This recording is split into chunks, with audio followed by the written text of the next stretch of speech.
కలకత్తాలోని కేస్టోపూర్ అనే ఒక ప్రాంతంలో జరిగినటువంటి సంఘటన ఏంటంటే, ఈ నెల 22వ తారీఖున డ్రైవింగ్ టెస్ట్ ఉందంట. ఇక్కడ సుమిత్రా దాస్ అనే ఆవిడ కార్ డ్రైవింగ్ నేర్చుకుంటున్నారు. వాళ్ళకి సొంతంగా ఒక కారు ఉంది. ఈ మధ్య వాళ్ళ భర్త కృష్ణేందు దాస్ గారు ఏమొచ్చేసి కారు కొన్నారు.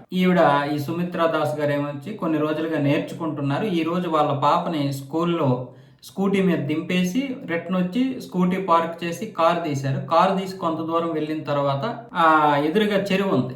అయితే ఎదురుగా చెరువు ఉంది, ఈలోగా పైగా డౌను, దానివల్ల ఆవిడ బ్రేక్ వేయబోయింది. అయితే బ్రేక్ అనుకొని ఆ యాక్సిలేటర్ని గట్టిగా నొక్కేసింది ఆవిడ. దాంతో కారు ఒక్కసారిగా దూసుకొని వెళ్ళిపోయింది. డ్రైవింగ్ కొత్త కాబట్టి కంట్రోల్ చేసుకోవడం ఇబ్బంది అయింది.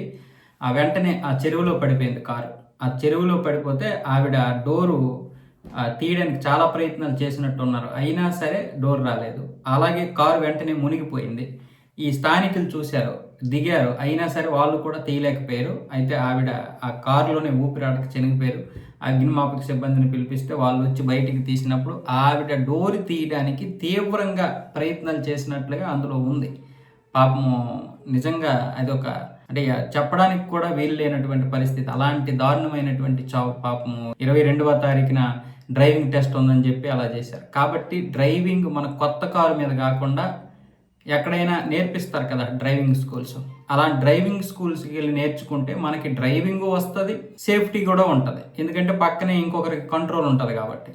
ఆ విధంగా పూర్తిగా వచ్చిన తర్వాత మన యొక్క కారుని తీస్తే బాగుండేది. ఎందుకంటే ఒకవేళ అలా తీయాల్సి వచ్చినా కూడా పక్కనే డ్రైవింగ్ వచ్చిన వాళ్ళు తీయాలి.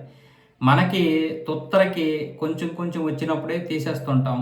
అది మన ప్రాణమైనా పోద్ది, లేదంటే ఇతరుల ప్రాణాలైనా తీసేస్తుంటాం. ఏదైనా దురదృష్టకరం. ఆ పాపని స్కూల్లో వదిలేసి వచ్చారంటే ఇప్పుడు ఆ పాప తల్లి కోసం ఎంత తల్లడిల్లిపోతుంటుందో. 42 సంవత్సరాలు ఇప్పుడు ఆవిడ వయసు.